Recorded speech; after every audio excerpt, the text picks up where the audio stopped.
In this video, let's make rich, creamy and restaurant-style paneer butter masala that pairs perfectly with naan, roti or jeera rice.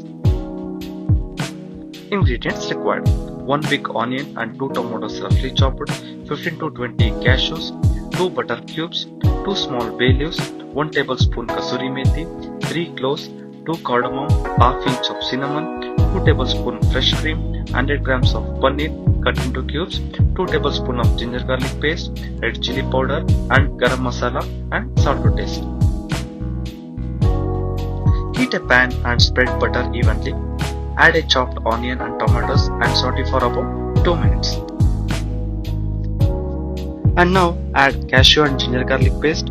Saute well until the onion turns golden brown and raw smell disappears. Switch off the flames and allow the mixture to cool completely.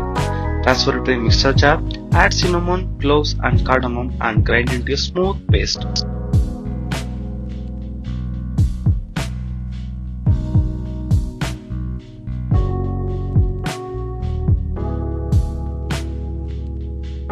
Heat the same pan again and spread some butter.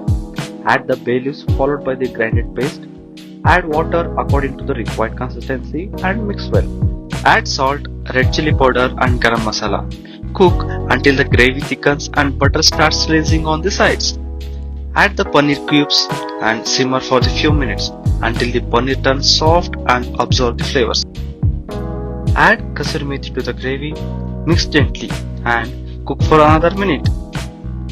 And finally, serve hot creamy paneer butter masala garnished with extra cream if desired.